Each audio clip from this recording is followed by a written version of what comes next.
Desde los tiempos de los héroes se encontraba junto a Atenas la ciudad de Eleusis, donde se celebraban los ritos mistéricos que daban inicio a la primavera.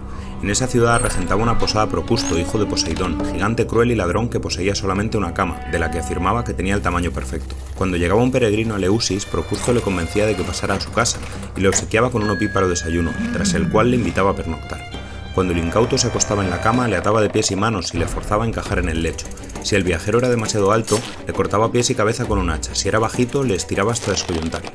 Los eleusitas vivían aterrorizados por el gigante, así que cuando llegó Teseo, que venía de derrotar al toro de Creta y al jabalí de Cromión, le pidieron que se librase de Procusto. Teseo se dirigió a la posada y cuando el gigante le ofreció el desayuno lo atacó por sorpresa, atándolo de pies y manos. Después lo hizo acostar en su propia cama, que le estaba pequeña, y blandiendo su hacha le dio el fin que el monstruo había dado a tantos viajeros. Un trago más de whisky, yo creo que... Siempre no falla. Bienvenidos un día más a Leyes Viejas, el espacio de los que creemos que el paso de la Cuarta Cruzada por Constantinopla fue una performance que no se terminó de entender.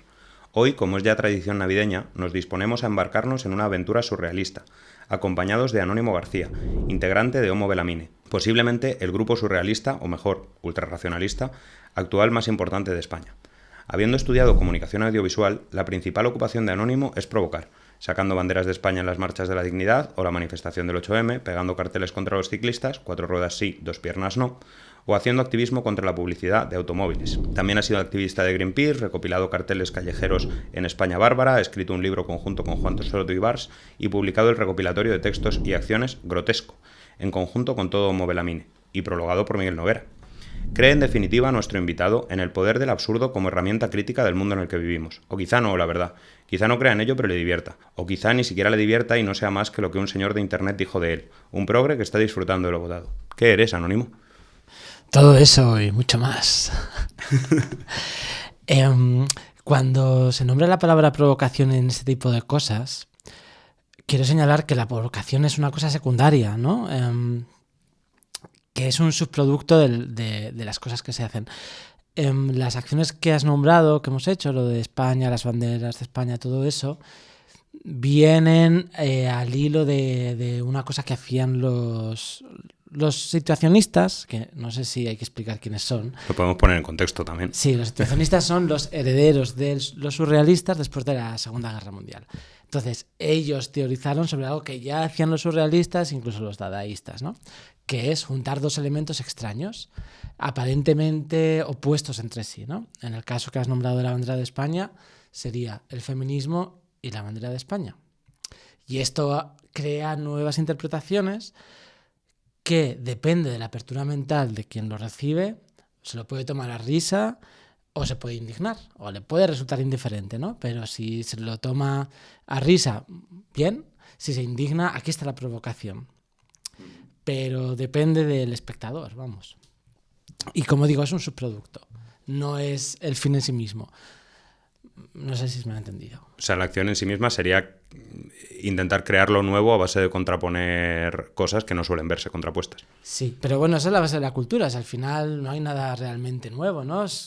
Lo que se van haciendo es añadiduras o nuevas versiones de algo que ya existe y así se va progresando. Lo único que lo que hacían los dadaístas, surrealistas, situacionistas, sí que era como una especie de fin crítico, ¿no? No sé, es que ejemplos hay muchos. El más famoso es el de poner la firma de Hermut, o sea, de Duchamp, en un urinario, ¿no? De repente hay juntas un elemento que es un urinario con una firma como si fuera una obra de arte. Esto es un ejemplo más famoso, hay muchísimos, ¿no? Pero bueno, aquí se puede ver. Entrando un poco ya en lo que es el mito, en la historia al final pues está proscrito, que es súper malo y que está como cortando, o sea, obligando a todas las personas a ser iguales, a ajustarse a esa cama, y queríamos hacer la interpretación como si eso hacemos como una equivalencia con lo que pasa en la realidad, sí que vemos que a lo mejor sí que hay una tendencia a acabar con lo individual de cada uno para acabar, o sea, homogeneizar en una sola cosa. Pero lo primero que nos chocaba es, igual que en el mito se ve claramente que el malo es proscrito, que es esta parte de la sociedad, en la sociedad, ¿quién es proscrito? Y sobre todo, ¿es una cosa externa, tan externa como en el mito? A ver, sin yo saber nada de esto, ¿no? Pero la verdad es que yo no tenía ni idea de este mito, porque no soy ni un intelectual ni nada de eso. Cuando me lo pasasteis lo leí, me resultó muy interesante. Y esa es la cuestión, ¿no? De hacer a todo el mundo igual. Yo creo que esto es algo que es consustancial al ser humano y ha pasado en todas las sociedades desde siempre, ¿no?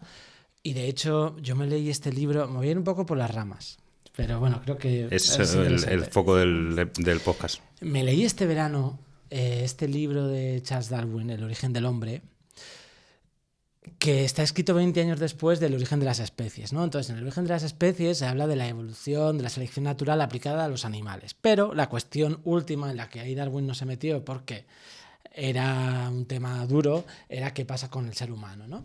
Y entonces, 20 años después, en 1871, si no me equivoco, publica este otro libro y aplica la selección natural a los grupos humanos, no a los individuos, sino en concreto a las tribus, ¿no? Y habla de la moralidad, ¿no? La moralidad, según la define Darwin, es lo que une a una tribu, a un grupo humano, y deja el egoísmo de cada persona de lado. O sea, la moralidad hace que los individuos dejen su egoísmo a un lado para favorecer a la comunidad. La tesis de Darwin es que cuanto más cohesionado es un grupo, o sea, cuanto más moralidad tiene, mejor le va y por lo tanto gana a los otros grupos que son más egoístas, ¿no? Entonces, esto aplicado a la selección natural es a través de las generaciones y generaciones y generaciones nos vamos seleccionando como seres más morales todavía, ¿no? Porque es la base que nos hace sobrevivir. Lo que pasa es que la moralidad para mí es lo contrario a la libertad. No estoy criticando la moralidad porque es la base, o sea, si no, nos hubiéramos extinguido, ¿no? Pero cuanta más moralidad, o sea, cuanto más homogeneización, como cuanto más todo el mundo sea igual, menos individualidad hay. Entonces la libertad sería la posibilidad de que exista esta individualidad. Hay esta tensión, ¿no? Yo creo que sin la moralidad nos hubiéramos extinguido. Sin la libertad no habríamos salido de las cavernas, porque alguien hubiera dicho, pues podemos construir una casa, y le hubieran dicho, pues anda, ¿qué vas a hacer? Si siempre hemos vivido en las cavernas, ¿no? Esto es lo que hay que hacer. Entonces está, para mí, esta tensión, que esto yo me lo invento, no sale en Darwin. Igual lo habrán dicho mil millones de personas antes, pero bueno, no sé, estos fueron los pensamientos que me quedaron. Entonces, ¿por qué meto todo esto? Porque es lo que tengo en la cabeza, uno, y dos, porque el mito estaba muy bien en el sentido de homogeneizar a todas las personas, ¿no? Y de alguna manera, al final, la moralidad lo que hemos hecho como humanos es crear artilugios como la religión o el nacionalismo, o sea, diversos artilugios de unión grupal, o las ideologías que un poco cortan a todo el mundo por el mismo patrón. No estoy poniendo aquí una carga negativa, ¿no? Estoy como describiendo. Y un poco puede ser eso. O sea, esto es algo positivo. La cuestión es que cuando alguien dice, pues mira, bien, yo estoy aquí, formo parte de esta comunidad, pero cuestiono este detalle. Y depende de lo dura que sea la comunidad con alguien que cuestiona un detalle, ahí está el problema, ¿no? Porque ahí se cercena la libertad. Entonces puede ser un poco este mecanismo que opera. No sé si se me ha entendido toda esta digresión que he hecho, ¿no? O sea, al final ahí Procusto sería la figura personificada de la comunidad en su faceta de eliminar esa diferencia. Sí, en su faceta represora con las personas diferentes o, bueno, sí, transgresoras con algún detalle. Sí. ¿Y hay algún mecanismo, o sea, ahora mismo cómo opera esa comunidad para eliminar la diferencia? Porque un poco en la línea de la pregunta, si Procusto es un individuo a su vez, que es como el encargado de guardar por la uniformidad, ahora mismo no encontramos como tal una figura de un individuo que sea como el censor o el inquisidor, sino que es una cosa un poco más genérica o abstracta. Bueno, al final los mitos griegos son personificaciones, ¿no? No es que haya una figura. Ahora lo que pasa es que hay un mecanismo, o sea, es lo que hace esto diferente un poco a tiempos anteriores, que el mecanismo es el algoritmo, o sea, las redes sociales. Y aquí es donde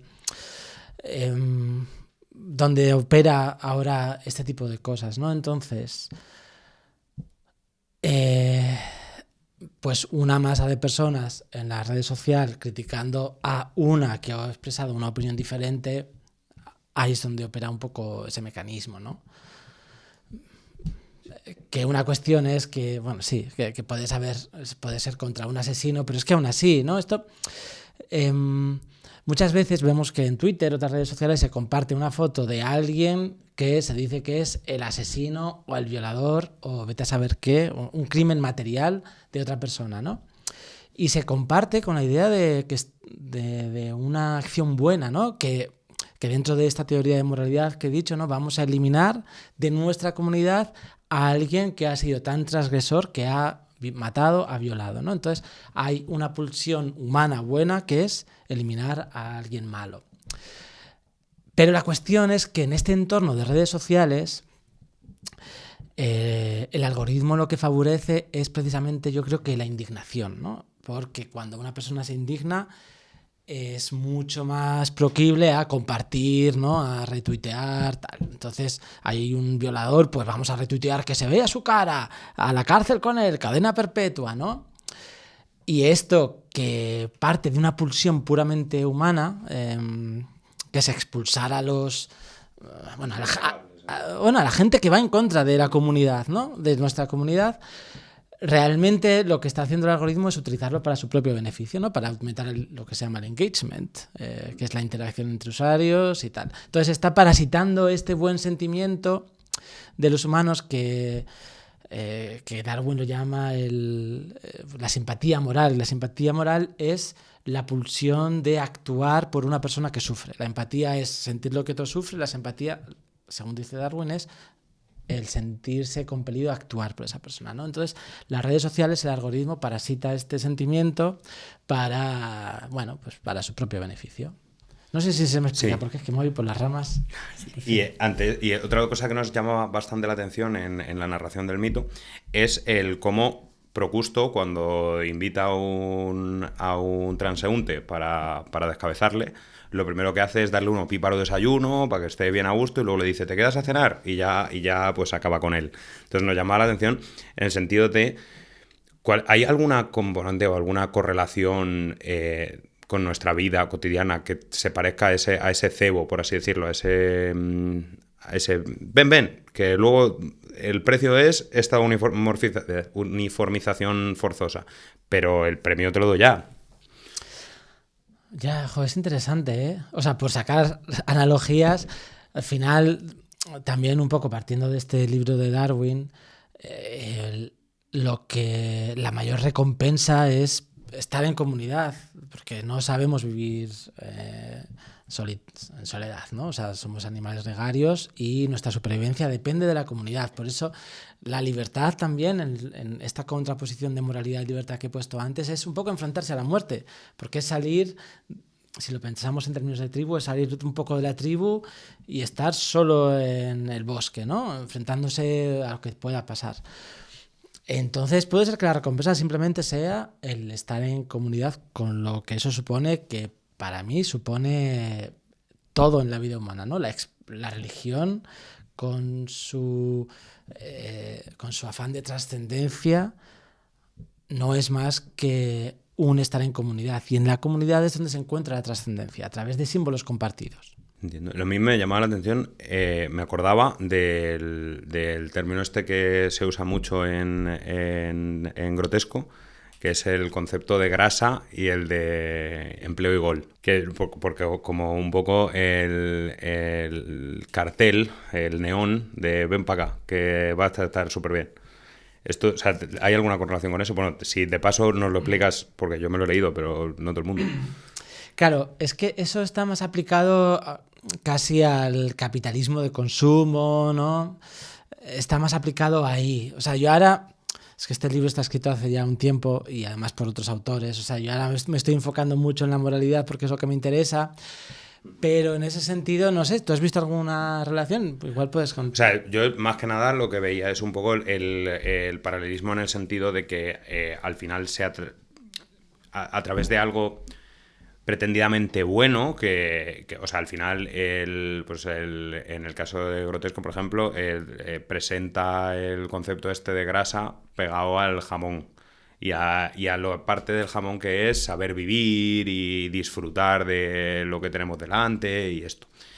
Y igual el tema de empleo y gol se refiere pues un poco a lo que ahora lo que se ha puesto de moda en internet hace no tanto, llamar la charca, o sea, el tipo de cosas que a todos nos gustan, están bien y son cómodas y además nos activan y nos dan de comer y entonces tienen como un poco la componente positiva de ser atrayentes.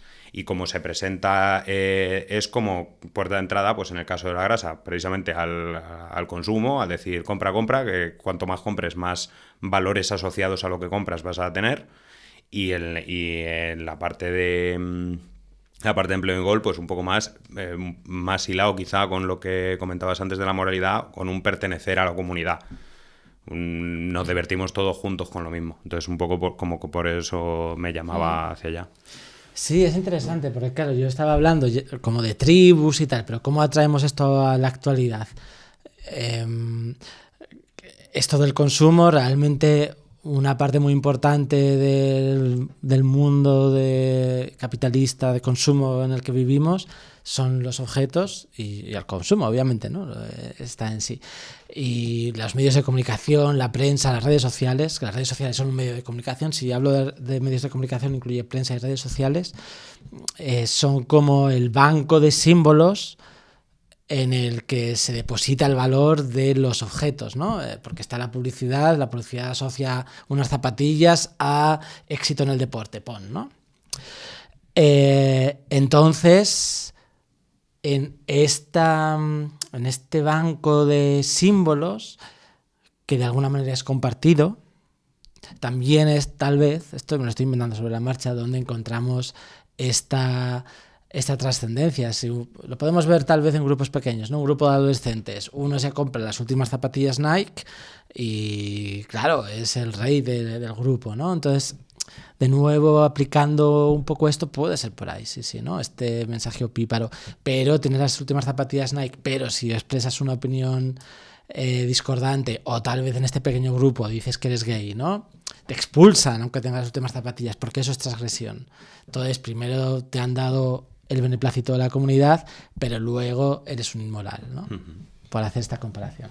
Y perdón, porque va a ser un poco salto, pero es que me he quedado pensándolo sobre lo que decías de la libertad y la moral como cosas contrapuestas. Bueno, yo tampoco soy una intelectual, pero esta mañana he dado una clase de filosofía a mi alumna y hemos hablado de Rousseau.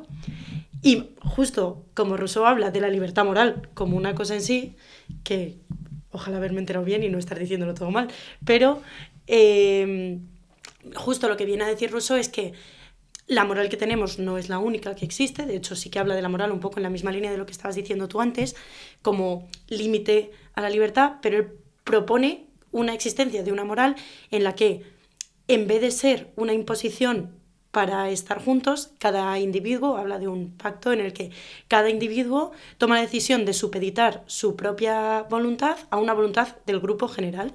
Y él habla de que si la moral es esa moral basada en la libertad, eso es una libertad moral alineada con la libertad natural de las personas, no solo la moral no limita la libertad, sino que es una expresión todavía más grande de ella, el ser capaz de limitar tu voluntad a una voluntad genérica. Entonces, ¿es posible una moral así? ¿O toda moral es siempre y por encima de todo cohibir la libertad? De alguna manera, no sé si se entiende.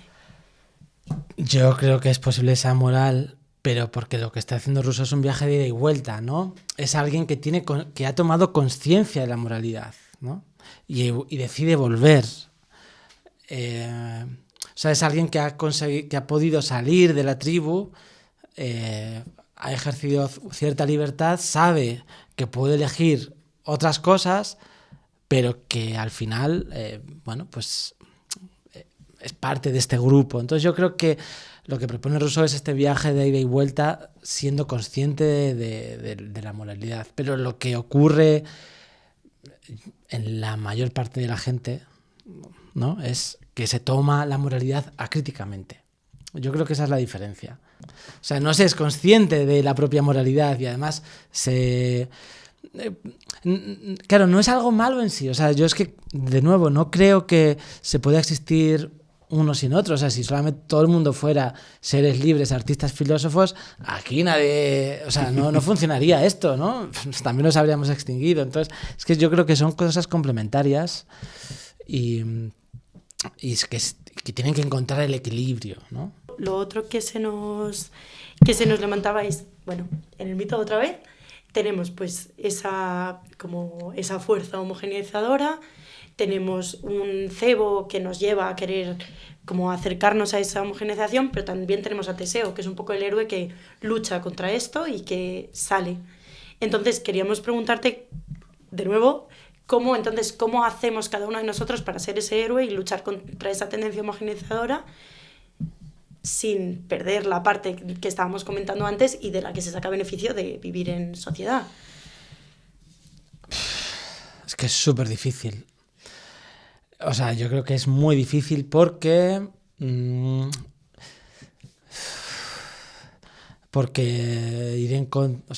cuestionar ciertas cosas de la moralidad al final es lo que he dicho, someterse o estar en riesgo de muerte, ¿no? Salir del grupo, salir de la valla que protege a la tribu y enfrentarse a las fieras, ¿no?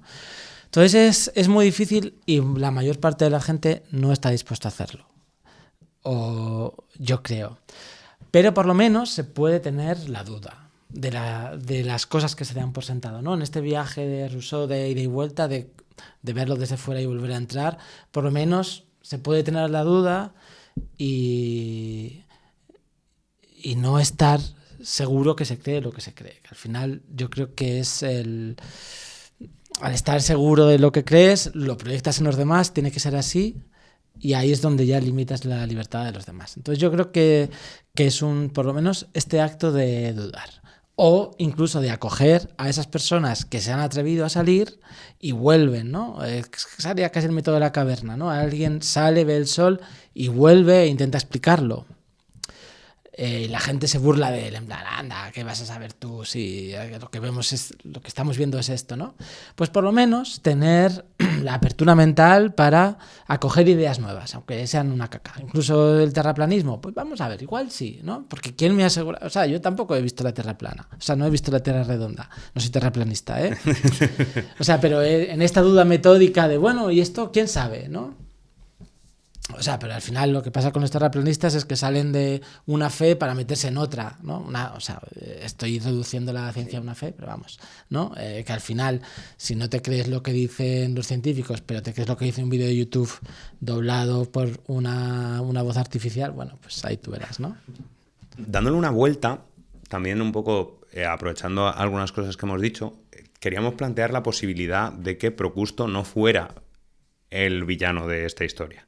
Que Procusto fuera un activista en contra del turismo. Porque al final el mito empieza diciendo básicamente que en Eleusis es donde se celebran la fiesta de bienvenida de la primavera, esos cultos a Perséfone y a Deméter, y entonces pues se llenaba de turistas en una época del año. Entonces queríamos pensar la posibilidad de que Procusto fuese básicamente un activista que estuviese harto de los turistas, como la peli esta que salió hace unos años de Venecia, que se ponían máscaras y mataban a los turistas. Ya Alex de la Iglesia, que es mi director favorito español. Pues justo, o la de los gallegos que hacían lo propio. Y un poco, puede ser planteable que esa figura de Procusto como el héroe en lucha contra el turismo y el consumo, que se aparta de la sociedad. Pues sí, me parece muy buena interpretación, sí, un buen giro. Claro, no sé qué nivel de turistas o visitantes tenía eso, si subían los precios del vino, qué sé yo, ¿no? Entonces está en todo su derecho de hacerlo, sí, yo le apoyo ahí. Efectivamente. No tengo nada más que decir, es una interpretación buenísima. Vale. Nosotras hicimos esta acción en Logroño que era Sí, me ha recordado un poco, que era ir con pancartas en el camino de en Logroño, que pasa el camino de Santiago, ¿no? Y llevábamos precisamente pancartas, bueno, yo no, eran otras personas, otras ultrarracionales, que decían más peregrinos, menos peregrinos, más barato el vino, ¿no? Cosas así. O sea que, pues sí, podíamos haber tomado el camino de Procrusta, habernos abierto una posada y estirar las piernas de los peregrinos. Menos caminar y más trabajar, también a todos los lemas. Pues en esta misma línea tenías tú un poco idea de que también puede ser positivo. Que a lo mejor estaba haciendo el bien por los pobres turistas, porque es mucho más cómodo estar en una cama de tu tamaño. Es mucho más cómodo que la cama sea de tu tamaño y él solo les estaba ayudando a eso. O sea, tal vez sí. Lo malo es que luego, claro, se quedaban sin brazos y sin piernas, ¿no? Pero es un pequeño gaje, ¿no? Exacto, por dormir cómodo. Worth it. Pero al final lo que decíamos un poco antes de esa comodidad de pertenecer al grupo, de ser uno más, no deja de ser ese dormir cómodo. O sea, hombre, te puede luego doler un poco la cabeza porque te la han cortado, pero es yo creo algo bueno el afán de hacer a la gente pertenecer al grupo. Y aquí volvemos un poco a la moral. De hecho, o sea, con esto del turismo siempre me llama la atención. El otro día vi una foto que me salió por ahí en el móvil de una turista sonriente en un paraje idílico, ¿no? En plan, ven a visitar esto. Y yo, qué pereza me daría ir ahí. O sea, es un paraje precioso, ¿no? Pero de repente una sonrisa muy bonita, pero ¿para qué? Y es que de hecho ahí se me ocurrió ¿qué hay de malo en el turismo? O sea, yo no soy crítico del turismo ni en sí, ¿no? Pero a mí en general no me gusta hacer turismo. No significa que no me guste viajar, o sea, me gusta viajar con motivo, pero la diferencia es que el turista no pertenece a la comunidad, ¿no? Sino que va allí, hace una foto y se vuelve. Si viajas con un motivo, ya sea que te invita un amigo o que tienes que ir a trabajar un día donde sea, es como que ya perteneces de alguna manera. Entonces vuelvo a lo mismo, al sentido de pertenecer, ¿no? Y para mí esto es tal vez lo vacío del turismo, ¿no? De llegar a hacer una foto, dejarlo todo perdido, esto es una obra de Lorca, creo, y pirarse. O sea, al final Procultor precisamente lo que hace es convertir al turista en uno más de la comunidad. Dice, tú vienes de fuera, tienes otras medidas, aquí las medidas que se llevan son estas. Y ahora perteneces a este mito que va a sobrevivir durante muchos años, ¿no? Efectivamente, al final estaba haciendo un favor a la gente. Y de hecho, en eso nos plantearía Teseo como villano. Sí, o sea, si el bueno es, no se llama prosciutto, si el bueno es Procusto, entonces Teseo que viene y le mata y es el malo. Y en eso sí que nos planteábamos, encima Teseo va incentivado por el pueblo que le está comiendo la cabeza y diciendo, vea por este, que es que... Y está viendo una comidilla que le lleva a acabar con el héroe, que es Procusto. Y entonces, ¿qué papel tiene el pueblo? O sea, ¿el pueblo tiene una decisión o solo hace mucho ruido hacia el lado que sea? ¿Y lo habría hecho igual si no hubiera habido pueblo o no? ¿Qué papel tiene? Teseo. Sí. Yo sí creo que detrás del poder de la gente siempre hay otro poder. Que puede ser en aquellos tiempos, pues, un líder que hubiera arengado a las masas y ahora, pues, es lo mismo, pero en términos más globales, ¿no?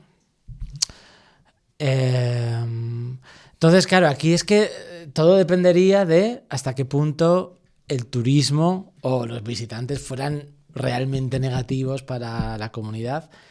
Es decir, que realmente encarecieran el vino, ¿no? Por decirlo en términos así. Y bueno, pues no sé, si queremos hablar de justicia, pues podría ser por ahí, pero al final Teseo pues sería Teseo es el vencedor en el mito, ¿no? Él sale ganador y todo el mundo le adora. Bueno, pues y mata. Entonces sería el héroe de la comunidad que está empujada por tal vez otra persona, no lo sé, ¿no? Que quisiese vender el vino más caro, en este caso. No, o sea que... No, porque o sea, los posaderos que venden el vino más caro están encantados con el turismo, ¿no? Por eso, que animan a Teseo a quitarse el medio a Procusto, que les está quitando beneficios. Eso es, claro, eso es, sí, eso es. Entonces puede ser ahí este grupo de poder que dice, no sé qué, sí, total. O sea, al final, También un poco a lo que íbamos con esto es ¿cuál es el papel del pueblo? O sea, ¿el pueblo en general apoya la uniformización? ¿Está harto de ella? ¿No tiene mucha opinión y hace un poco lo que le muevan a hacer? El pueblo, nosotras siempre lo ponemos con mayúscula, ¿no?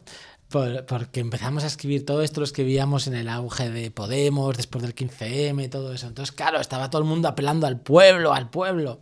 Y en plan, ¿quién es el pueblo? Entonces, Podemos, Pablo Iglesias siempre apelaba a un ideal de pueblo, ¿no? O sea, que el que él quería, ¿no? El pueblo es como yo digo que sea. Bueno, es que no lo es, ¿no? Pero sí, es algo que todo el mundo intenta arrogarse para sí. Bueno, todo el mundo, los líderes políticos intentan arrogarse para sí como que tienen la voluntad del pueblo detrás o representan al pueblo, lo cual es una falacia. No sé cómo se llama esa falacia, ¿no? Pero sí es Pero bueno, el pueblo al final lo que quiere es vivir en paz, o sea, no vivir tranquilo y tener ciertas comunidades y bueno, el pueblo como masa, pues no salirse mucho de la norma, pero es algo que está bien, ¿no? Por ejemplo, yo soy de Zaragoza, en Zaragoza están las procesiones de Semana Santa más grandes de toda España. Hay un día, el último día de Semana Santa, o uno de los últimos, que se juntan todas las cofradías, una detrás de otra, y se forma una procesión de kilómetros. Y todos mis colegas en Zaragoza están enfadadísimos porque son todos ateos. Esto, no sé qué, ya están los de los tambores, tal cual. Y realmente a mí me gusta que exista eso, porque en tanto que existe eso, puede existir la opción de ir en contra de eso. Pero si desaparecen las procesiones, no puedes... Bueno, tendría que crearse otra cosa, ¿no? De alguna manera. No sé por qué estoy hablando de esto, ¿no? Pero bueno, al final las procesiones serían en el pueblo y la gente que está en contra realmente también lo es. Pero bueno, no sé, me estoy yendo un poco por las ramas. Todo para decir que soy de Zaragoza, ya está. Eso siempre es buen momento para decirlo, la verdad. Y nos parecía también curioso y reseñable de este papel de Teseo, el héroe del pueblo, que acaba con el activista en contra del turismo y a favor de la comunidad, que es Procusto, la ironía que es que lo mate con sus propias armas, o sea, que utilice el propio método de uniformización de Procusto para decir, en el fondo tú, que con todo tu empaque de uniformizar a la gente, estabas también fuera de la lógica de la comunidad, y ese es el motivo por el que te estoy matando. Entonces, esto... O sea, ¿hasta qué punto cualquier consideración, hasta qué punto cuando te pones a teorizar sobre qué es lo que el pueblo quiere o deja de querer, cuáles son los valores de uniformidad a los que todos pertenecemos, eso ya es algo que te está apartando de esa comunidad? No sé de qué medida te aparta, o sea, es que te pone un poco en el centro. Al final, con el paso del tiempo, esta cerrazón se vuelve obsoleta. Entonces, claro, la gente más moral del pasado ahora la ves... Y dices, pero esta gente que defendía, ¿no? Entonces, si lo aplicamos al presente, la gente que insta más a la moralidad del presente va a quedar en ridículo dentro de unos años, ¿no? Entonces, cuando decíamos salirse de la moralidad, o Teseo en la versión de no turista, podría ser el que se adelanta a su tiempo y salirse de la moralidad puede ser señalar un camino para otras personas, ¿no? Que igual se interesan por algo que estaba vedado hasta entonces. Pero tal vez aquí, es que claro, ahí está la ironía, ¿no? Que los griegos eran horteras e irónicos. Entonces ahí está la ironía de le matan con las mismas armas. Y entonces esto me viene muy bien para introducir una pequeña cuña publicitaria, porque este último libro que hemos publicado, os lo he comentado antes, el de Experiencia Irónica y Civilización, precisamente aborda cómo toda experiencia humana es irónica. Y es algo que, lo voy a dejar aquí, lo cambiamos. Es algo que sabemos, pero no queremos saber. O sea, estamos aquí en el mundo con una vida finita, pero nos hacemos a la idea de que no lo es. O bueno, al final, eso, todo encuentro del ser humano con el mundo es irónico. Y los griegos, pues un poco lo ponen en cada uno de sus mitos, es un mito irónico al final, casi todos, ¿no? Siempre hay una cierta vuelta. Sí, hay una cierta vuelta, claro, sí. Me venía un poco en la línea de lo que estabas diciendo.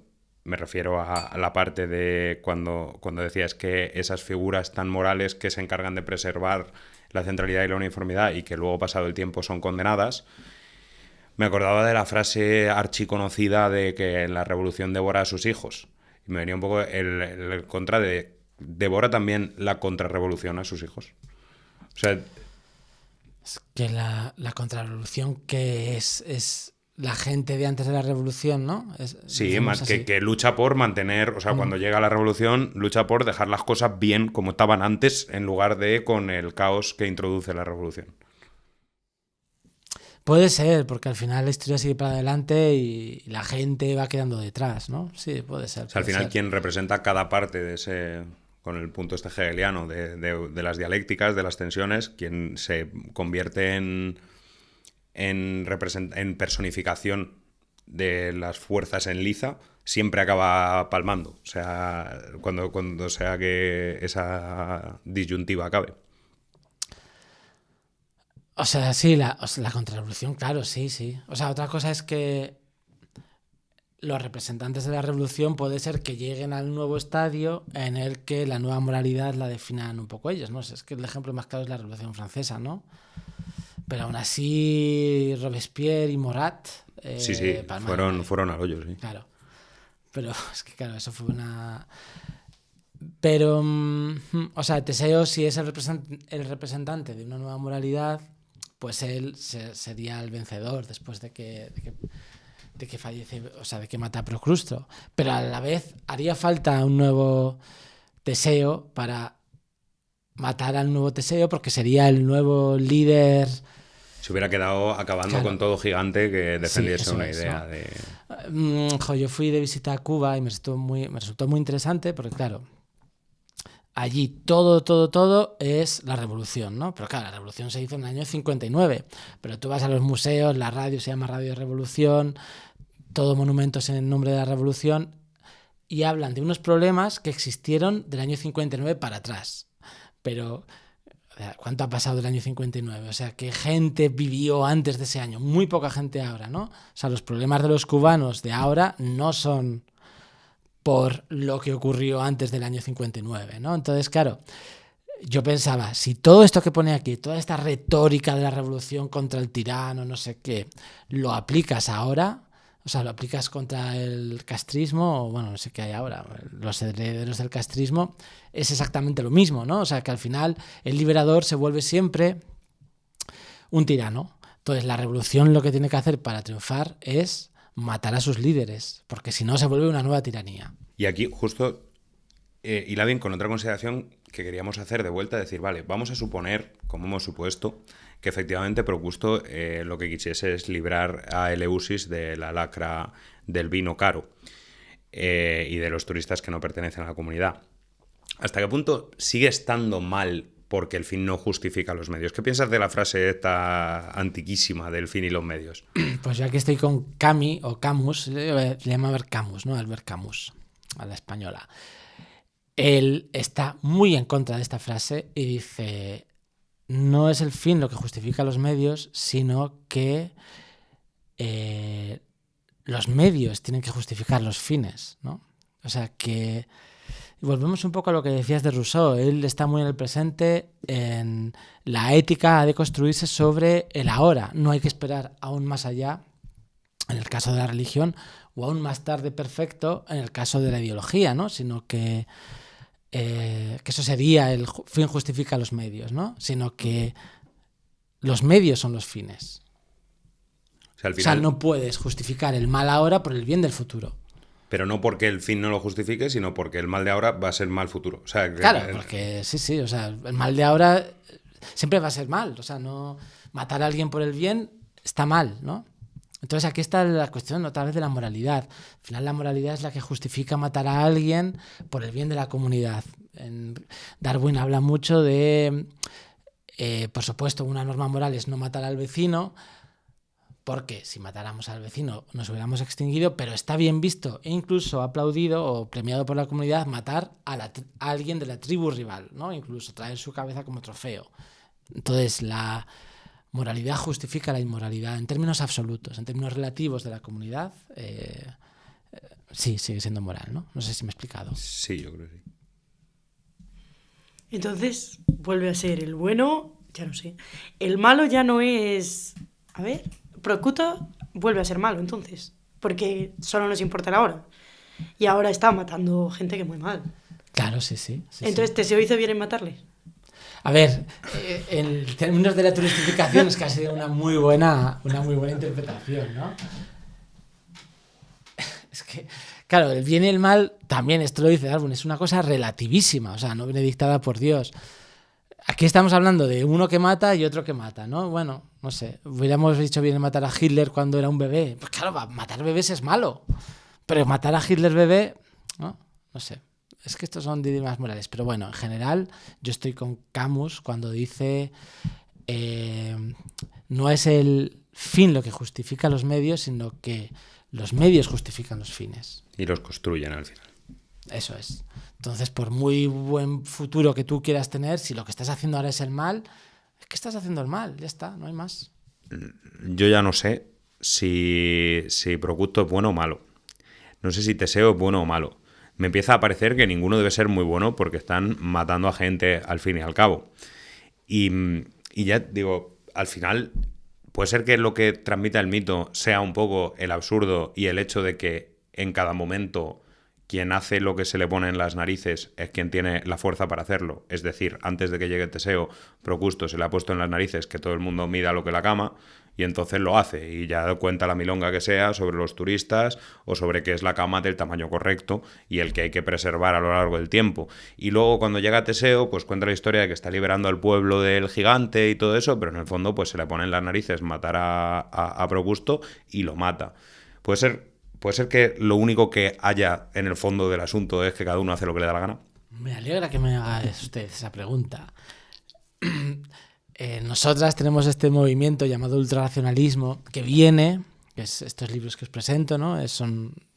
Abordan esta filosofía ultrarracional.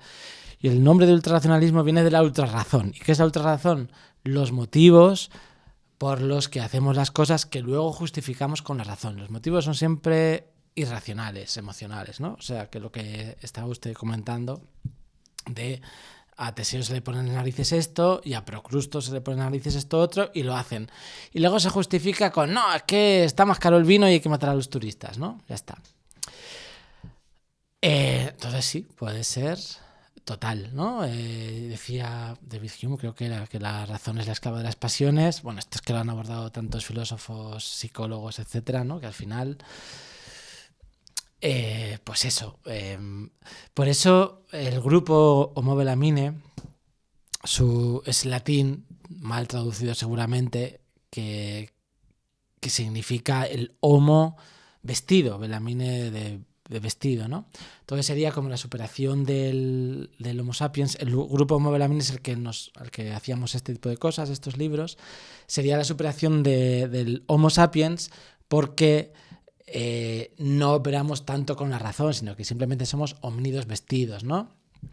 Entonces, bueno, iría un poco por ahí, sí, lo que comentabas, que al final cada uno se le mete algo en entrecejo y lo hace y le da las razones que hacen falta para justificarlo. O sea, el mundo funciona así a día de hoy y en general, siempre. ¿No? Yo creo que sí, siempre. ¿Y cómo se come eso? O sea, si ahora... Vale, si aceptamos que eso es así, que independientemente de toda la racionalización posterior o la intelectualización de lo que ya has hecho, no instinto, pero sí por impulso, porque querías, vaya, solo es eso, pues una justificación. Entonces, ¿qué pasa después? O sea, ¿cómo lo que hago está bien, está mal? ¿Tengo que obedecer a esos impulsos que no son racionales? ¿No los tengo que obedecer? O sea, ¿cómo miro ese meta ironía, cómo miro el vacío? ¿Ahora qué hago? ¿Cuál es el siguiente paso? Pues es que yo creo que es la misma respuesta de Rousseau, ¿no? Es tomar conciencia, pero es que eso es un trabajo. O sea, al final, en nuestro día a día, pues tenemos que ser humanos funcionales y hacer ciertas cosas, pero puede haber ciertos campos que nos interesen. Que estamos hablando de la moralidad, entonces hay que ser filósofo, yo qué sé, ¿no? Pero es que igual somos mecánicos y tomamos conciencia de que los coches X son una basura, ¿no? Y hay que hay que utilizar este otro coche que está menos anunciado, pero es más eficiente, no sé qué, cuesta menos dinero, tal, ¿no? Por irnos de este campo. Y entonces aquí unos y otros dicen el lema que es común, que todo el mundo es tonto menos yo, ¿no? Entonces el mecánico dice, si es que todo el mundo es tonto porque compran este coche que es el que más se lleva ahora, ¿no? No sé. Entonces, claro, o sea, lo digo por quitar un poco este aura sobre tomar conciencia. Es que se puede tomar conciencia de muchas cosas, ¿no? Por ejemplo, esto de los coches. Pero bueno, al final yo creo que es un poco lo que podemos aspirar como humanos, ¿no? Ya que tenemos supuestamente la capacidad de razonamiento, pues poder superarla y poder decir, pues sí, yo voy a hacer esto porque me apetece, pero sé que lo hago porque me apetece, no intento justificarlo, ya está, ¿no? Tomar conciencia tan simple. Y para eso siempre está la duda, que al final es lo único en lo que yo tengo fe. O sea, en el fondo, lo único que se puede hacer una vez que uno se ha dado cuenta de que las razones llegan después y que lo que manda al final es un sentimentalismo y una cosa volitiva, nietzscheana, no sé qué, a mí se me ponen las narices a hacer cosas y las hago, es afirmar bueno, esto lo hago porque se me ponen las narices. No hay un más allá, no se puede dar un paso atrás, no se puede intentar recuperar esa razón motora, por así decirlo, porque volvería a ser una excusa. Es que incluso las personas que hacen eso también parten de un acto que se les pone en las narices, ¿no? O sea, es que podría ser así, pero cuando tomas conciencia de eso, claro, no es lo mismo en plan, hoy me apetece ir al cine, sé que mañana tengo que madrugar, que no tengo dinero, que había quedado con mi amigo y le voy a cancelar. O sea, no sé, pues que pongo ejemplos tontos, pero, o sea, sé que no debería, pero aún así me apetece, así que voy, ¿no? Entonces eso pues da un poco igual, pues bueno, tú igual su amigo se enfada, igual pues mañana no te tomas una caña porque no tenías dinero, pero y tienes sueño al día siguiente, pero bueno, no es algo de especial trascendencia. Pero sabes que realmente es porque se te ha puesto en las narices. Pero claro, entramos en la cuestión, de nuevo, volvemos a la moralidad y a la ideología. Lo primero que hay que saber sobre la moralidad es que es relativa, ¿no? Es que el libro de Darwin es brutal. Incluso yo creo, que he dicho, yo creo que es más todavía que el origen de las especies, porque realmente aquí mata la figura de Dios, ¿no? No hay una moralidad universal. Es que es su tesis principal, ¿no? Y si las mantis religiosas, o mejor, un ejemplo más divertido. Bueno, las mantis religiosas hubieran tenido razón en sus escrituras sagradas, es decir, lo que define la moralidad, ¿no? El artefacto que da ciertas normas morales, hubieran incluido que después del acto sexual hay que decapitar, la mujer tiene que decapitar al varón, ¿no? Si somos mantis religiosas que ya obtienen la razón. O sea, un impulso instintivo y racional lo hacemos lógico y razonable a través de la moralidad, porque es lo que nos permite sobrevivir.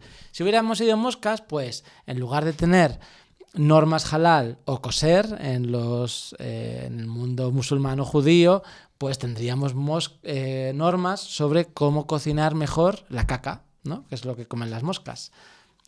Entonces, bueno, esto es un poco lo que se deduce del libro de Darwin, que aquí no hay nada universal y las normas morales son las que nos han permitido sobrevivir, pero no vienen dictadas por ninguna divinidad, ¿no? Y esto es lo duro, porque nos pone, pues eso, bueno, lo que ya sabemos, es que esto ya desde hace 200 años o 150, ¿no? Nos pone a flotar en una roca por el espacio sin ningún motivo ni ningún objetivo, ¿no? Y esto es lo difícil. Pero bueno, lo interesante también sería cómo se aplica esto a la ideología, ¿no? Porque la moralidad une a un grupo muy grande de personas, pero dentro de cada grupo moral grande tenemos grupos más pequeños ideológicos que están confrontados entre sí, que podrían ser el equivalente a las tribus de las que hablaba Darwin. Y cada uno cree que tiene la razón, ¿no? Y que los otros son el enemigo al cual le podemos decapitar la cabeza y traerlo como trofeo, ¿no? En este caso simbólicamente, ¿no? Decapitar a través de Twitter y hacerle un buen zasca, ¿no? La cuestión es que solo las personas que comparten nuestra ideología ven esto como zasca, el resto lo ven como que son los mismos tontos diciendo las tonterías de siempre, ¿no? Bueno, es que, claro, todo esto es para pronunciar estos 2 libros. En el fondo, esto es todo un anuncio. Pero bueno, es interesante. Estos 2 libros son Arte Facha y Arte Progre, que son recopilaciones de memes ideológicos de un lado y otro, sacados de internet. Vamos a cambiar esto. Y bueno, es que no sé si se van a ver. Con poner uno yo creo que ya está. La cuestión es que lo interesante al hacer estos libros es que vuelven todos a lo mismo, ¿no? O sea, son iguales en cómo se construye el relato, en el sentido de... Son libros moralizantes, teniendo en cuenta que aquí se identificaría la moralidad con la ideología, ¿no? Los que tienen la misma ideología que ellos son los buenos y los que tienen una ideología distinta son los malos. Esto es lo que se aplicaría a la moralidad de las tribus. Entonces son libros moralizantes que comparten la narración de todas las historias moralizantes a lo largo de la historia, que son un caballero que necesita salvar a una princesa de un dragón, ¿no? El dragón representa el mal, la princesa representa un bien para la comunidad y el caballero representa a las personas de la comunidad o sus líderes o quien sea, ¿no? Entonces, las historias son exactamente iguales, lo único que se cambia son los personajes. En ese sentido, por eso digo que son muy parecidos, pero la cuestión es eso, tomar conciencia de que... Bueno, igual que el mito de Procrusto, la moralidad, o sea, la ideología, lo que hace es estirar la realidad para adaptarla a lo que ella propone de la realidad. Y lo que queda fuera, lo que no se entiende o lo que no coincide con una doctrina moral, una doctrina ideológica, pues la estiramos mediante falacias para que se adapte a nuestro relato del mundo, o bien lo ignoramos, ¿no? Y esto pasa en los 2 casos, vamos. Y lo interesante es, no sé, bueno, darse cuenta de ello, sí, pero bueno, es que es difícil, ¿eh? O sea, es muy difícil. Según lo digo, es muy difícil. Porque, además, una cosa que me venía a la cabeza también escuchándote, y voy a retomar con hace un rato, pero una de las cosas que has dicho es el ejemplo este de yo se me ponen las narices ir al cine y mañana tengo que madrugar y encima no tengo dinero para tomarme un algo que luego he quedado. Y al final eso me traía a la cabeza que la limitación del absurdo absoluto de la voluntad de poder era la realidad concreta y evidente. Es decir, es que mañana me tengo que levantar. Entonces, por mucho que se me pongan las narices, eso me va a obligar a pagar unas consecuencias sobre lo que se me ha puesto en las narices. Y con eso podemos volver a reconstruir pues una cierta realidad preirónica en la cual pues hay que vivir, hay que, como dice Jesús G. Maestro, cada 2 minutos hacerse compatible con el mundo. Es decir, si hay una verdad a la que me debo y no la puedo negar. Y entonces esto me llamaba la pregunta de ¿hasta qué punto esto se extiende en la moral? Porque ¿hasta qué punto, en contra de lo que decía Darwin de antes, existe una moral verdadera que es hija de la verdad material? O sea, ¿hasta qué punto se puede construir una moral cierta a la que uno se debe y punto? Y sobre la cual juzgar esa voluntad de poderes es lo que se me pone en las narices. Igual que existe una realidad que me va a obligar a levantarme, existe una realidad de esto es que está mal y punto, o no se puede deducir presupuestos morales de lo material.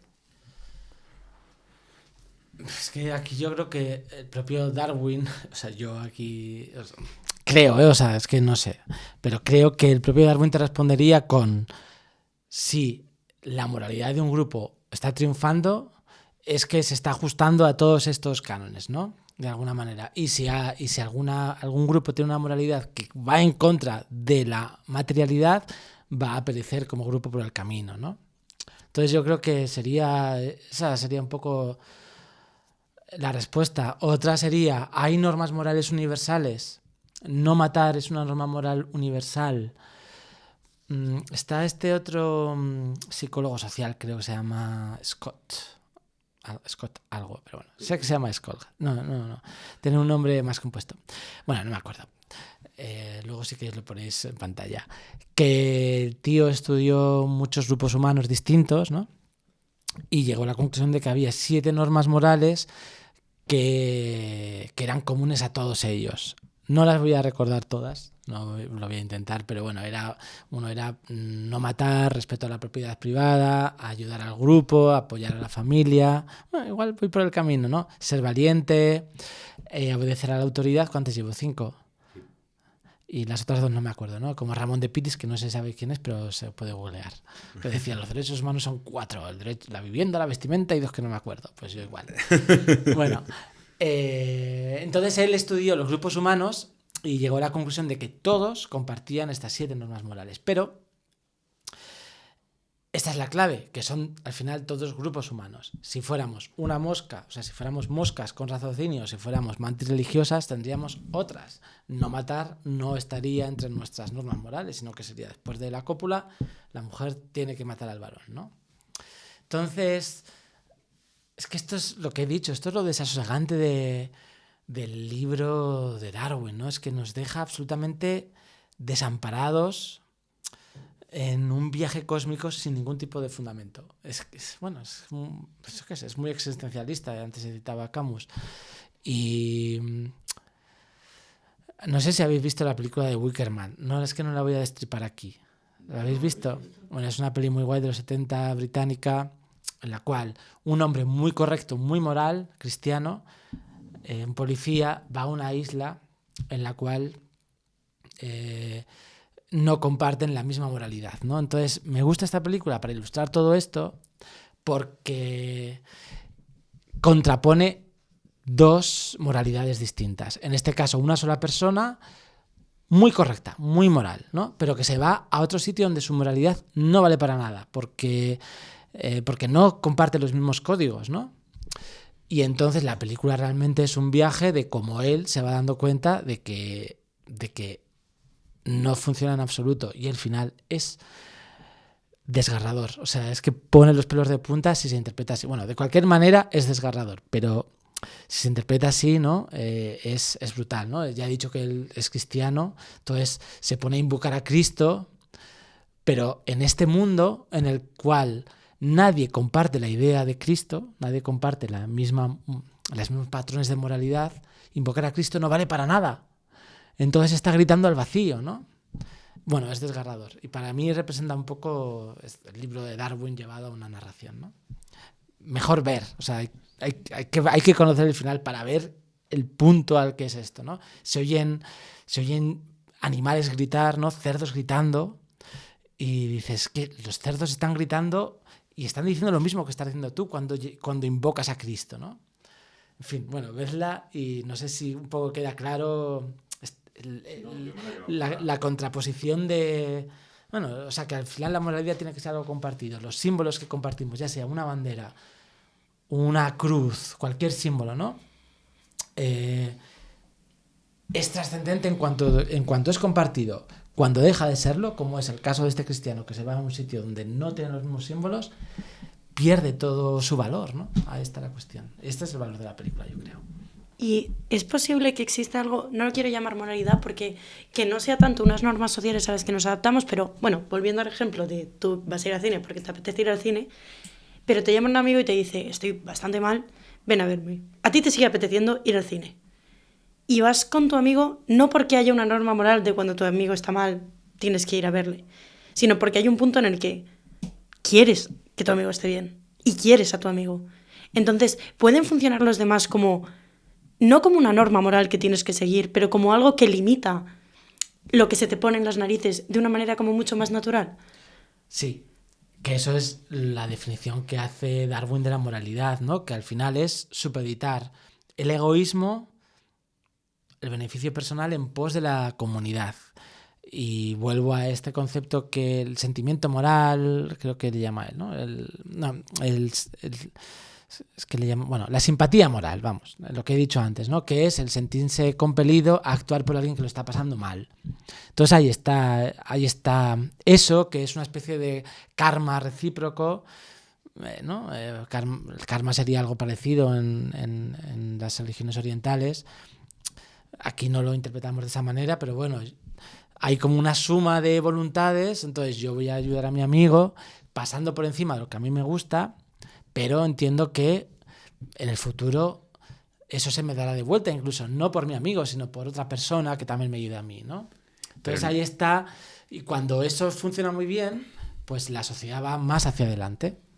Pero no es algo diferente en esencia. O sea, yo lo siento como algo diferente, puede ser porque esté siendo ultra racional al respecto y esté racionalizando lo que me ocurre, pero siento como algo diferente lo que me compele a ir a ver a un amigo que está mal de lo que me compele a no matar a un tipo aleatorio por la calle, que es una cosa pues que tampoco haría, pero el motivo de que no haga una cosa no lo siento ni parecido. O sea, siento mucho más primario y mucho más pegado a mí mismo el acudir cuando un amigo me necesita que el no matar a alguien por la calle, hasta el punto que podría sacrificar lo segundo por lo primero, en la misma línea que se decía antes de las tribus contrapuestas, en las cuales pues tú vas y matas a uno de la otra tribu y te traes la cabeza, y eso es algo virtuoso. O sea, siento mucho más pegado a mi ser concreto la necesidad de cuidar de los que tengo alrededor fuera del pacto civilizatorio, por así decirlo, que el pacto civilizatorio, que lo veo como algo positivo, deseable, no es interesante que nos vayamos matando por la calle, porque sería francamente incómodo, pero llega después, de una cierta manera. No sé si estoy siendo capaz de explicarme. Creo que sí, pero entonces yo te diría que, claro, la moralidad opera como una especie de círculos concéntricos. Primero está tu familia, ¿no? Y después está una comunidad más grande, que puede ser tu barrio, luego puede ser tu ciudad, luego tu país, luego tu civilización occidental. Entonces, y todo el mundo espera que se opere igual, ¿no? Entonces, tú esperas que los padres o ayuden a sus hijos igual que tú ayudas a los tuyos, entonces no estás preocupándote por todos los niños del mundo, ¿no? Entonces yo creo que ahí operaría algo así, ¿no? Tú ayudas a un amigo que está dentro de un grupo cercano y bueno, no matas a una persona de la calle, pero bueno, puede ser como esta moralidad en círculos concéntricos, que al final, bueno, en un grupo más o menos grande todo el mundo tiene más o menos la misma, ¿no? O sea, es que claro, depende. Darwin hablaba de tribus porque hablaba de una sociedad más prehistórica o más antigua y claro, ahora lo que ha pasado es que con los medios de comunicación de masas la moralidad se amplía a grupos mucho más grandes de población, ¿no? Entonces compartimos una moralidad con todo Occidente. Pero bueno, yo creo que podría ser eso, como entendido como círculos concéntricos. Claro, esto sería la frase esta de para que llore mi madre, que llore la tuya, ¿no? Sería un poco ese ejemplo. Sí. Pues claro, yo defiendo a mi familia en contra de la tuya, pero igual defiendo a mi vecindario en contra del otro vecindario, igual defiendo a mi país en contra del otro país, ¿no? O sea que sería esto de círculos concéntricos. Para que llore mi madre, que llore la tuya. Y antes de pasar al otro tema que has abierto antes, que me parece bastante interesante y que merece un poco de trato, que es el que hace que tengamos aquí dos libros claramente artísticos, quería volver a lo que has dicho del grito de este final de Wicked, porque me interesa mucho, porque me ha recordado un montón a una reflexión que hace Zizek precisamente al hilo del momento. O sea, él dice que el cristianismo tiene una virtud frente a cualquier otra religión, que es que el Dios cristiano muere. Y es que al final el grito que has descrito se me asemeja en gran medida al propio grito de Cristo en la cruz, de Eli Eli lama sabactani, de Dios mío, ¿por qué me has abandonado?, en el momento en que está muriendo y se expresa ese vacío absoluto.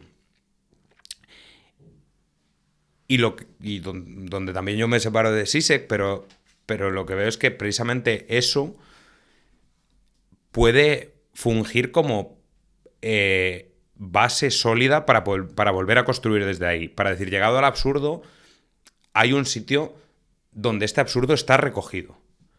Y ¿sería posible, en algún caso, construir una moral, reconstruir la trascendencia en la misma línea que ese viaje rusoniano que hemos mencionado al principio, de salir de lo preirónico, de salir de una realidad en la cual no conozco más allá, salir, ver el caos, ver el desastre y desde una piedra en la cual sea, decir, vale, he llegado a la más absoluta nada, pero desde aquí se puede volver a construir. O sea, es que la tela es tela difícil. No estoy siendo yo capaz de expresarme mucho. Sí, creo que yo te sigo. Vale, Menos, pues ¿no? un poco eso. O sea, es decir, es posible reconstruir sobre roca, volviendo a seguir a Cristo al final, de decir, es posible volver a construir la moral, volver a construir la trascendencia, volver a construir los principios sobre una base sólida, una vez que se ha llegado a esa nada. Es que, o sea, al final, lo que hemos empezado diciendo, ¿no? Que la cultura es añadidos de otras cosas, y la moralidad también lo es. La moral cristiana o los mitos, todas sus tradiciones parten de otras tradiciones anteriores, griegas, judaicas, o sea, no... Cristo tampoco construye sobre la nada. Muere Cristo, se queda el vacío, pero sus seguidores le dan sentido a esa muerte, ¿no? Ahí está la cuestión. Y por eso este libro de la ironía que hablaba, que al final somos máquinas de dar sentido. O sea, los seres humanos somos seres simbólicos y nos guiamos, o sea, la moralidad se construye en torno a símbolos y sobre eso construimos nuestras comunidades, ¿no? Entonces, bueno, Cristo muere, Dios muere, pero le damos un sentido a esa muerte. También me leí hace poco el Apocalipsis, que es una cosa magnífica. No sé si lo habéis leído. Entonces, lo escribe un señor llamado Juan, que no se sabe muy bien si es el apóstol o es otro. Bueno, lo escribe el tío y se debe haber comido unas setas lisérgicas, porque es una maravilla lo que describe. Pero el tío está muy enfadado porque los romanos, lo escribe a final del siglo I. Los romanos están matando cristianos y el tío está súper enfadado. Entonces, todo lo que escribe son calamidades, plagas, úlceras en contra de los que llevan la marca de la bestia. ¿Pero quién es la bestia? El Imperio Romano. ¿Quiénes llevan la marca de la bestia? La gente que ha nacido en los dominios del Imperio Romano, que era la humanidad entonces, ¿no? Era la civilización. Entonces, ¿por qué estoy diciendo todo esto? O sea, porque al final lo que pretende el Apocalipsis de esta manera es, el libro del Apocalipsis, es destruir el Imperio Romano y construir algo nuevo, ¿no? Al final se enfrenta la gran ramera en el Apocalipsis es Roma, ¿no? La ciudad de Roma. Entonces viene Cristo y hay una batalla cósmica en el cielo que se enfrenta a Cristo con la gran ramera y vence Cristo, y entonces sobre la gran ramera se construye una nueva Jerusalén, ¿no? Entonces, ¿qué pasó? El imperio, no se cumplieron las profecías porque el Imperio Romano se volvió cristiano, ¿no? Pero es cierto que sobre Roma se construyó la iglesia, ¿no? Entonces, que en el fondo bebe de la tradición grecorromana. Entonces, claro, no partimos de la nada, sino que incluso en el Apocalipsis, que lo que pretende es aniquilar a todo el mundo. O sea, el Apocalipsis mata a todo el mundo, mata a todo el Imperio Romano, ¿no? No, lo que pasa al final es que se hace una nueva versión, un 2.0 de la tradición grecorromana, ¿no? Bueno, que ya vendría de otras cosas, en fin. Pero bueno, es un 0.0 más, ¿no? Un 2.0. Entonces, claro, nada es parte de la nada. Ahí está la gracia del asunto. Y la moralidad tampoco, claro. Y cogiendo otra vez esa moralidad y un poco la idea... Perdón, yo voy siempre 5 minutos tarde porque tardo en procesar las cosas. Entonces voy a tirar para atrás otra vez. Pero cogiendo la idea de lo que decías de que si las mantis religiosas hubieran tenido razón, la moralidad habría estado en comerse la cabeza después de copular. Guay, o sea, no guay, pero... ¿Verdad que lo veo bien? Sí, lo apoyo. No, pero ¿cómo es coherente y cómo se compagina eso con el martirio? Porque el martirio en la religión cristiana, pero también para los nórdicos en su momento, morirse es un poco lo contrario a lo que se busca y a lo que nos pide el instinto, que es al revés, es un instinto de supervivencia todo el tiempo, y sin embargo que desde diferentes religiones se fomente, sí, pero se vea como algo virtuoso el martirio. ¿Cómo es coherente eso con nuestra naturaleza? De nuevo es adaptarse a la moralidad, ¿no?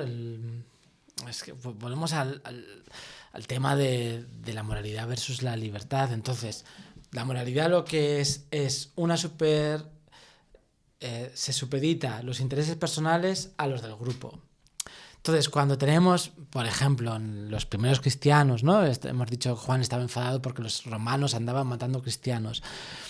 Pero él dice, hay un camino de salvación que es sacrificarse, seguir la palabra de Dios, confiar en las doctrinas de los apóstoles, y entonces seréis de esas personas santas que están sentados a la derecha del Padre y no pereceréis con las úlceras, las plagas, las calamidades que va a mandar Dios el día del juicio final, ¿no? Entonces, es que claro, bueno, vas 5 minutos tarde, pero ahí está la cuestión de esto del Apocalipsis, ¿no? Hay que sacrificarse por el bien de la comunidad. Y en el fondo es un poco, yo creo que vuelve un poco a lo mismo, ¿no? ¿Te tirarías a un río con una corriente muy fuerte para salvar a una persona? Ahí está, ¿no? O sea, ¿pondrías tu vida en riesgo? Pues hay mucha gente que lo hace, ¿no? Ahí está. Y claro, si sales victorioso, bien. Si pereces, serás recordado como un mártir, ¿no? O sea, lo vuelvo todo a ejemplos pequeños, ¿no? Bueno, este es un ejemplo grande, pero no a sacrificarse como Cristo, ¿no? Una cosa bastante dura, sino, bueno, una acción que puede ser más pequeña, más cotidiana, ¿no? No a ir en contra del poder directamente, sino a poder poner tu vida en juego, que también es un martirio para favorecer a una persona. Pero mi pregunta es más, pero ¿por qué se crea? O sea, entiendo por qué obedeces esa norma moral, pero no entiendo por qué se crea esa norma moral. Porque aquí vuelvo al libro de Darwin. El sentimiento moral, es decir, el verse compelido a actuar por alguien que sufre, es algo que está inscrito en nuestros genes. O sea, a lo largo de la historia de la humanidad se han seleccionado los grupos que han sido capaces de hacer eso. Esto es lo que dice Darwin en su libro. No sé si me explico. Entonces, es una cosa que está... somos eso, ¿no? Somos esta simpatía, vemos a alguien sufrir, sufrimos y queremos actuar por él. Cuanto más cerca de nuestro grupo concéntrico de moralidad está, mejor, ¿no? Pero si es tirarte al río para salvar a alguien, está claro. Pero si es morirte, porque, o sea, lo que decía Juan, decir como, pues me mantengo en esto y que me maten porque esto es no bueno. ¿De qué pulsión instintiva sale eso? Pues del apego a la comunidad. Aquí Juan, el escritor del Apocalipsis, lo que está es diciendo, esta es la comunidad buena, ¿no? Aquí está la idea de moralizar. Al final, la moralidad también lo que establece es el bien y el mal, ¿no? Entonces, si moralizamos algo, estamos diciendo que esto es un bien absoluto y lo contrario es el mal absoluto. Entonces, en este ambiente, el bien es Dios, obviamente, ¿no? Y el Apocalipsis parte de ahí. Entonces, y está recogido en la comunidad, en la pequeña comunidad cristiana que en ese momento se opone a un imperio muy grande. Entonces lo que está haciendo es trabajar, bueno, martirizarse por el bien, o sea, por lo que alguien cree que es el bien. Y es que esto realmente, o sea, por lo que alguien cree que es el bien, es decir, por la comunidad.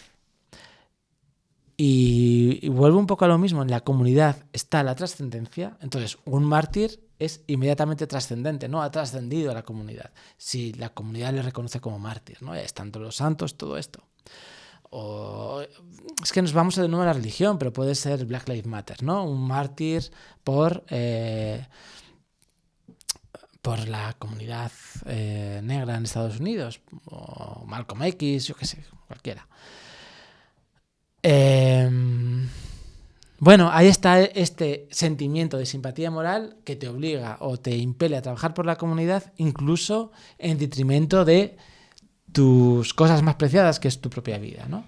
Sí, pero me choca porque para la comunidad suele ser más útil que haya más gente de esa comunidad que haya menos. Entonces, sí, ni siquiera veo tan claro que estés... O sea, no veo...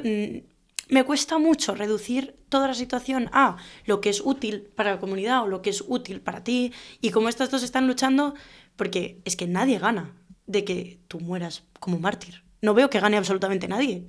O sea, a diferencia un poco del salto al río, es como que eres mártir más de la trascendencia en sí que de la comunidad o de alguien concreto. Claro, es que nos volvemos de nuevo a algo muy hetero. Si tú te tiras al río, salvas a un niño, pues has salvado a un niño. Pero es que, vamos a ver, claro, aquí ya nos ponemos... ¿Cómo podemos hacer mucho daño a una moralidad? Atacando a sus símbolos. Si ahora yo quemo una cruz en una iglesia, me van a linchar, ¿no? O sea, es que, quiero decir, es un sentimiento tan fuerte... no sé, si yo quemo una bandera pues en Estados Unidos, me van a llevar a la cárcel. ¿Qué estoy haciendo? No estoy haciendo nada. O sea, no, materialmente el daño es ridículo, pero moralmente, o sea, simbólicamente, es un daño muy grande. Entonces, al final, salvar a un niño, pues ha salvado a un niño. Pero para una comunidad es mucho, mucho, mucho más grande haber defendido al símbolo sobre el que se reúne la comunidad, ¿no? Haber defendido una cruz en un ambiente hostil.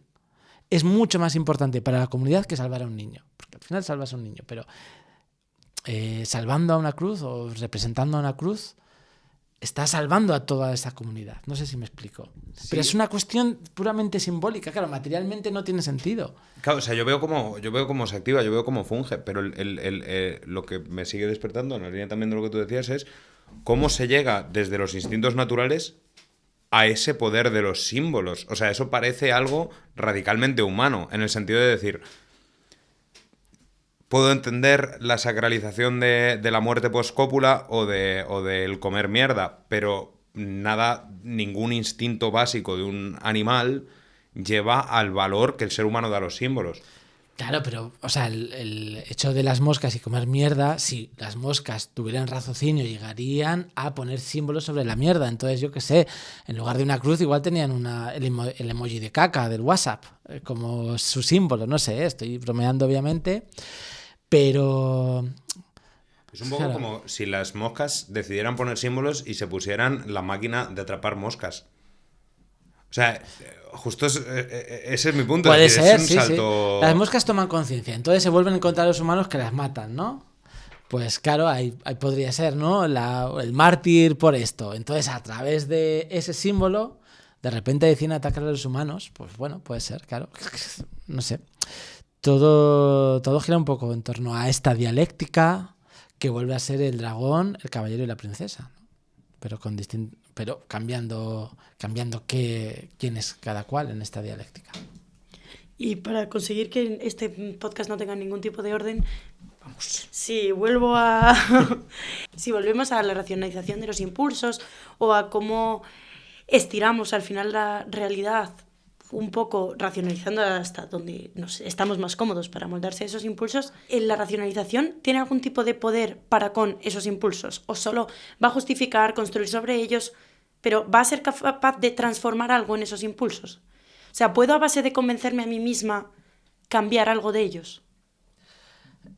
Creo que sí, es ese tomar conciencia, y eso se hace yo creo que mediante la razón. Tal vez la ilustración, como este periodo idílico, intentó hacer algo con esos impulsos, ¿no? Y entonces ya tenemos... Claro, yo estoy hablando desde mi punto de vista de una persona del siglo XXI, heredera de una tradición, no sé qué, ¿no? Entonces, desde este punto de vista de derechos humanos, pues esto es un intento de traspasar esos impulsos mediante la racionalización. Yo creo que siempre ha existido eso, ¿no? Entonces, cuando he dicho antes, en las redes sociales, de repente vemos como algo bueno compartir la cara de una persona a la que se le acusa de haber matado o violado, pero no tenemos ni idea, ¿no? Pero de repente, un inmoral. Vamos a compartir su cara para que todo el mundo lo vea, ¿no? Y esto es algo bueno para la comunidad, instintivamente. Pero desde una perspectiva racional, más de derecho, que nadie sigue, o ni siquiera nuestros sistemas judiciales siguen, sería, ojo, cuidado, no lo condenes antes de demostrar que es culpable, ¿no? Y el hecho de compartir su cara en redes sociales ya es la condena en sí, no hace falta más, o sea, ya da igual, no hace falta que lo mandes a la cárcel, ya estás condenado porque tu foto se ha hecho viral, ¿no? Entonces sí, hay un intento de racionalización, pero lo que pasa es que, bueno... Bueno, sí, en ciertos periodos de la humanidad tal vez sí que se ha podido contener este impulso moral. Lo que pasa es que, claro, el poder al final siempre va a intentar parasitar los impulsos morales porque eso es lo más fácil. Y el algoritmo, como el último mecanismo del poder de la civilización oriental, lo que hace, como he dicho al principio, es parasitar todo el rato nuestros impulsos morales. ¿Vemos un violador? Pues todo el rato a compartir su foto, ¿no? Y mientras, pues vas viendo un anuncio de lo que sea al lado y ya está. Así funcionan las redes sociales. Y volviendo ya, vamos a volver al final, después de volver al principio y todo eso. También con esta cama en la cual cogemos la realidad y la hacemos encajar, has mencionado todo el capítulo de las ideologías. Lo has mencionado, luego nosotros hemos decidido pasarlo completamente por alto y volver tres pasos hacia atrás. Pero en cuanto a las propias ideologías, ¿hasta qué punto son intentos preirónicos, intentos puramente aparentes de reconstruir esa moralidad que estamos diciendo que es difícil de reconstruir, que tiene de la importancia de los símbolos, porque todo eso en realidad en la práctica se puede aplicar a las ideologías. Las ideologías le dan mucha importancia a los símbolos, pero tampoco tanta. Las ideologías quieren más militantes que mártires, siempre. Hombre, un buen mártir une muchísimo, ¿no? O sea, tienes un mártir por una causa, vamos. Pero los mártires ideológicos, igual me estoy equivocando y me estoy colando, pero yo no caigo en ningún mártir ideológico que no muera matando. Pero para el propio grupo, al final matar a los del otro grupo da lo mismo, ¿no? Sí, pero eso es algo conceptualmente distinto a los mártires cristianos, que por lo que se definen es por sentarse y no respirar, o sea, decir, de decir yo estoy en la verdad, aquí permanezco en la verdad, pero no lucho activamente, solo estoy aquí en la verdad y si la verdad me mata, pues bien estará. A eso me refería, a una diferencia de esa pasividad. O sea, yo no veo ninguna ideología premiando una pasividad por el simple hecho de decir, muy bien, has permanecido en la verdad. No, hombre, tienes que permanecer en la verdad, pero fusil en mano, que si no pierde gracia. Bueno, es que yo qué sé, lo que os comentaba antes, las ideologías tienen su propia moralidad y se organizan como en tribus dentro de un grupo más grande, un cuerpo más grande moral, ¿no? Pero es que yo creo que opera exactamente lo mismo, también tiene los mismos o sea, también los mártires operan igual. Es que claro, el cristianismo, bueno, pues tiene esta pequeña cosa esta cuestión de pon la otra mejilla, ¿no? Pero eso es en el mundo ideal, porque luego en la realidad, claro, cae Roma, sobre Roma se erige la Iglesia y la Iglesia no pone la otra mejilla, ¿no? Sino que organiza las cruzadas y va matando por ahí infieles, ¿no? En nombre de la moralidad permite la inmoralidad, que es matar a gente. Pero es verdad que esos no catalogan como mártires. Claro, esos no son mártires, esos son infieles. No, digo incluso los que mueren en la lucha contra el infiel, pues pueden estar guay, por ahí está, hay santos que han ido a las cruzadas y eso, pero nunca catalogan como mártires. O sea, el concepto de mártir tiene que ir pegado a no hacer nada, a estarse así, quietecito, y hasta que te echen a los leones. El concepto de mártir cristiano, pero... Sí, a eso me refiero. Bueno, en la actualidad, yo qué sé, Oriol Junqueras, que está en la cárcel, ¿no? ¿Está en la cárcel? Sí, no. El mártir ideológico, o sea, por eso decía, o sea, como que a mí me da la sensación de que las ideologías copian este debate que teníamos de cómo reconstruir desde la meteoronía, de cómo construir una vez ya llegados a la nada, desde ese grito de Wicked Man en el vacío, y copian la reconstrucción, pero la hacen mucho menos contradictoria en el sentido que decías tú antes de cómo demonios se llega hasta aquí desde los instintos. En las ideologías yo siento que, o sea, puedo estar equivocado porque tampoco es un estudio que haya hecho, es una cosa que se me está ocurriendo sobre la marcha, pero tengo la sensación de que a casi todos los sitios ideológicos tú sí que puedes llegar desde los instintos de una forma más o menos directa, o sea, es decir, como que es la versión barata de la trascendencia. Entonces, pues los mártires efectivamente existen, pero son mártires que sí que se enfrentan y luchan y tal, y son los que pierden, pero como son los míos, son mártires. O sea, como que se da una identificación mucho más directa entre lo que puede ser un sentimiento animal, una cosa más de tribu, y la valoración moral que le das. En cambio, como que en la visión más teológica, y no meto solo el cristianismo, porque creo que, por ejemplo, las religiones orientales, que se mencionaba antes el karma, o incluso el Islam, tienen mucho más la componente de que esa identidad es muy difícil de hacer. O sea, tiene mucho más matiz de, bueno, claro, esto viene de este instinto, pero hay que darle una vuelta al instinto para llegar hasta aquí, en la línea, pues, de lo que decíamos de los mártires. O sea, de decir, es mucho más difícil hacer la identificación que en las ideologías, que tengo la sensación de que normalmente la identificación es directa. La identificación de una persona con una ideología. De un instinto con un deber ideológico.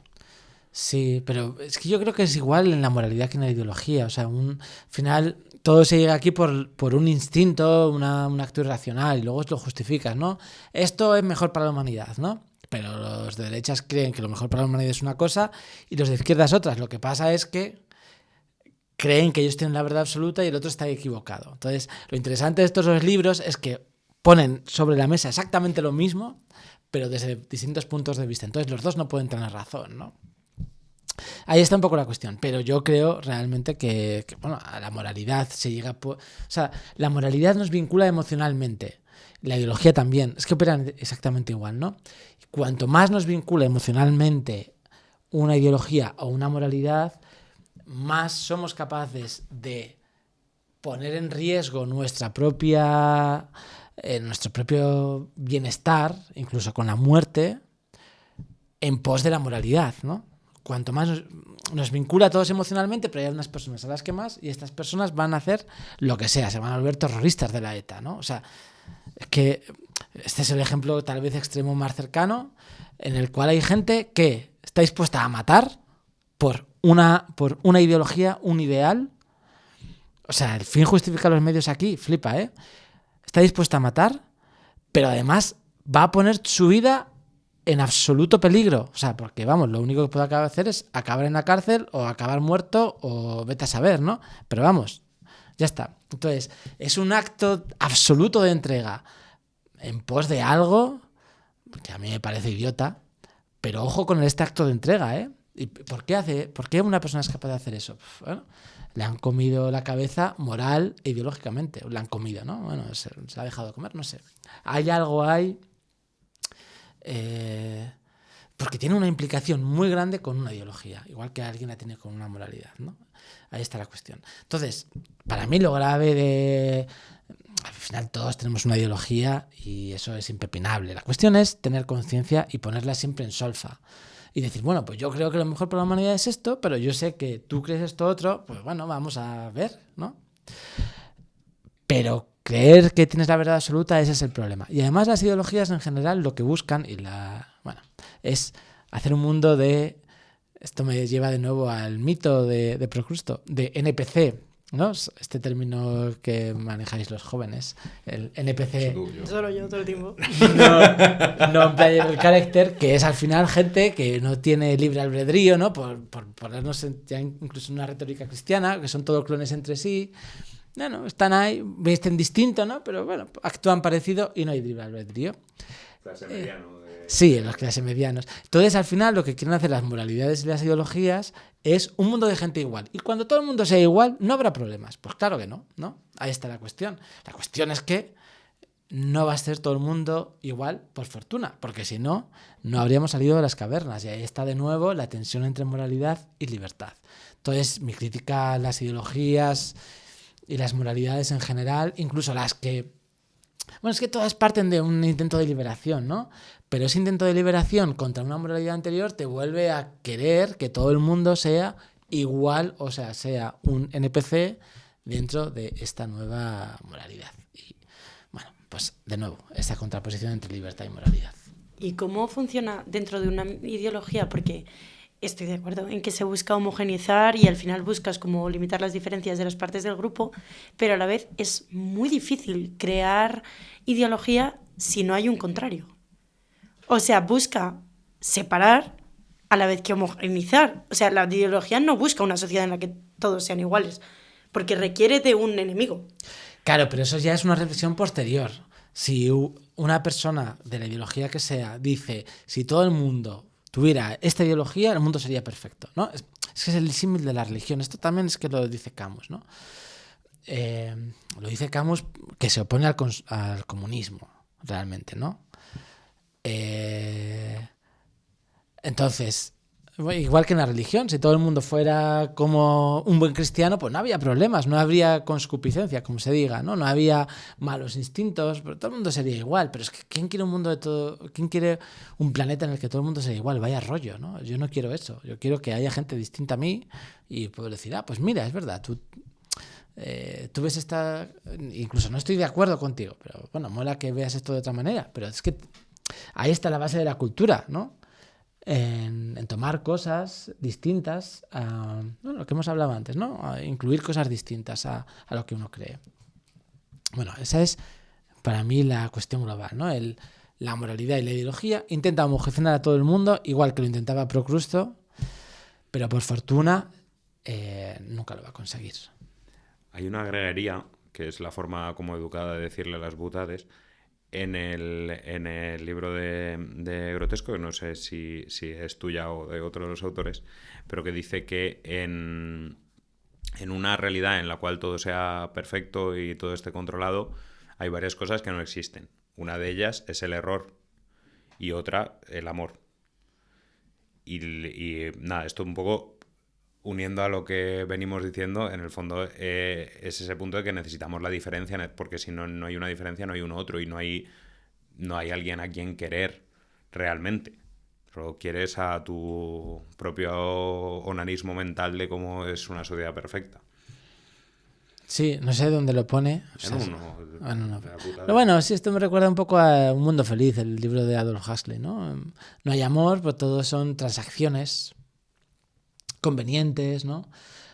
Pero bueno, ahí está. O sea, es que esto realmente es una lucha de pasiones, la lucha de pertenencia contra la lucha del amor.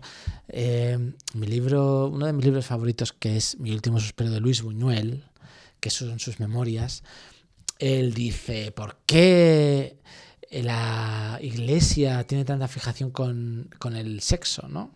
¿Por qué pone todo lo sexual en pecado? Y dice, porque es lo único que es capaz de transgredir todas las otras normas morales. Porque es una cuestión tan irracional que no entiende de clases sociales, no entiende de... Entonces, por eso hay que acotarlo muchísimo, ¿no? No puedes hacer esto, no puedes hacer esto, no puedes hacer esto. Y por eso se moraliza y se convierte en pecado muchas veces.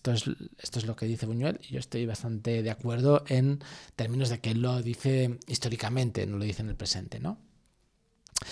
¿Por qué decía todo esto? Bueno, sí, porque yo creo que al final son batallas de impulsos irreflexivos entre sí. El impulso de pertenecer versus el impulso sexual, qué sé yo, ¿no? Ahí está un poco donde se dirime la naturaleza humana, básicamente. Bueno, pues ya por ir acabando, que en algún momento ha de acabar todo, queríamos pedirte lo que solemos pedir cuando acabamos los episodios, que es una recomendación de un libro que tenga así algo que ver con lo que hemos estado hablando, un invitado que podamos traer en el futuro y que podamos utilizar tu palabra para presionarle, y un mito que te gustaría ver así en Leyes Viejas, que hablásemos sobre él y todo eso. Y de paso, ya siguiendo una tradición recién inaugurada, queríamos pedirte que despidas el episodio para que no tengamos que hacerlo nosotros. Bien, estas cosas que siempre se hacen al final. Hombre, libros hemos hablado muchos, ¿no? El que más hemos hablado es El origen del hombre, de Charles Darwin. Pero bueno, también hemos mencionado, que es el que más tiene que ver con todo lo que hemos hablado, pero también he mencionado este de Luis Buñuel, que yo siempre recomiendo, que se llama Mi último suspiro, son sus memorias del año 82. No habla de sus películas, pero hace un recorrido por todo el siglo XX, porque Buñuel nació en 1900, murió en 1982, 83. Entonces es básicamente la historia del siglo XX a través de una persona que es capaz de salir de sí mismo, ¿no? De hacer este viaje de Rousseau. Entonces me parece muy, muy interesante. Además es facilísimo de leer y es ultra inspirador. Entonces, bueno, ese es el que yo recomiendo. ¿Y a quién traería? Pues mira, está Frank Grima, que en Instagram es Warpuplis, y él es un genio, hace muchas cosas, pero en concreto ha hecho mucha investigación, muchas pruebas artísticas con la inteligencia artificial. Está todo el día ahí metiendo, mucho antes de que fuera de uso común, ¿no? Él mucho antes ya hacía experimentos con imágenes, no sé qué, que tenía en su propio ordenador.